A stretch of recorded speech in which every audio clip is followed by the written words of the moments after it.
Hello guys, welcome back to my channel. কেমন আছো তোমরা সবাই? আশা করি সবাই ভালো আছে আর আমিও ভালো আছি। আবার চলে আসলাম তোমাদের সামনে নতুন একটি ভিডিও নিয়ে। সারাদিন তোমাদের সঙ্গে কোনো ভিডিও শ্যুট করতে পারিনি, শেয়ার করতে পারিনি কী কী করেছি না করেছি। এখন থেকেই আমি ভিডিওটা শুরু করছি, বিকাল থেকে। এখন আমি চলে যাবো, তবে চলো কী কী করছি তোমাদের সঙ্গে শেয়ার করবো।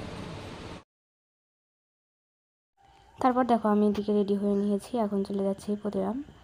শ্বশুরবাড়ি ছিলাম এই কয়েকদিন, এখন প্রতিরাম যাব। তো ঘরে বর একটা তরমুজ নিয়ে এসেছিলো, শাশুড়ি সেটাই বললো যে এটা কেটে দাও, সবাই খাই। তো সেটাই কেটে সবাই খেলাম। খাওয়া দাওয়া করে দেখো এখন বেরিয়ে পড়েছি। এখন যাব একটু মাসি শাশুড়ির বাড়ি, ওখান থেকে যাব প্রতিরাম। চলো দেখি ওখানে কি হয়।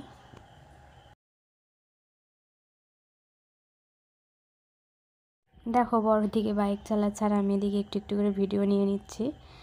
তারপর দেখো মাসি শাশুড়ির বাড়ি চলে এসেছি। এখানে এসে দেখি ভাগ্নি বলতে মানে মাসি শাশুড়ির মেয়ে, মানে আমার ননদের মেয়ে। তারপরে দেখো ওকে নিয়ে আমি কোলে নিয়ে ঘুরছিলাম, বসেছিলাম।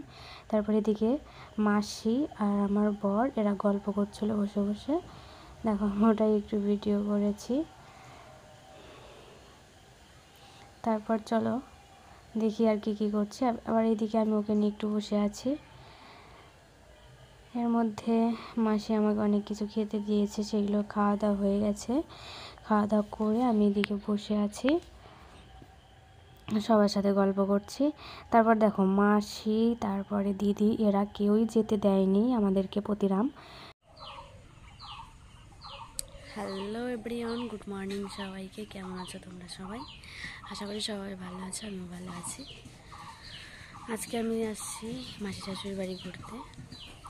কালকে চলে যেতে চেয়েছিলাম কিন্তু যেতে দেয়নি, তাই আছি এখনও। এই একটু পরেই বেরিয়ে যাব। দেখো সকালে ঘুম থেকে উঠে ফ্রেশ হয়ে বসে আছি।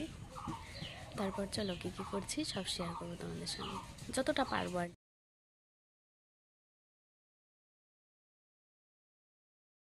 তারপর দেখো এটা পরের দিনের ভিডিও, মানে সকালবেলা। সেদিন রাত্রে আমাদেরকে যেতে দেয়নি, আমরা থেকেই গিয়েছিলাম।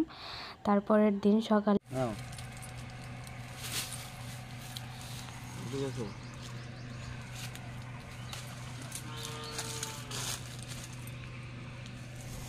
আবার আমাকে তো লোকান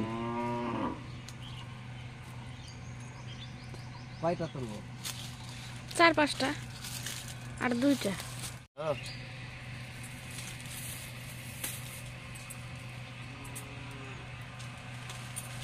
দেখো আমি মাসির বাড়ি এসে এখানে আম পাচ্ছি, মানে আমি না, আমার বর চুরি করছে।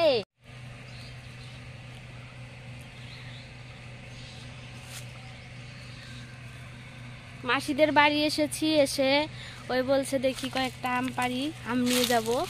তাই এখান থেকে আম পেড়ে নিচ্ছি। এই দেখো। তারপর দেখলেই তো তোমরা, আমরা আম পেড়ে নিচ্ছিলাম মাসিদের বাড়ি থেকে, মানে আমার বর বলছিলাম। এই দেখো কত লেবু ধরেছে গাছে, কিন্তু লেবুগুলো এখন নেওয়া যাবে না, কারণ লেবু আরেকটু কয়েকদিন যাবে, সবে ধরেছে তো, তাই এগুলো খাওয়া যাবে না এখন। এই দেখো। তারপর চলো আজকের মতো সবাইকে টাটা, সবাই ভালো থেকো, সুস্থ থেকো। আবার দেখা হচ্ছে নেক্সট ব্লগে।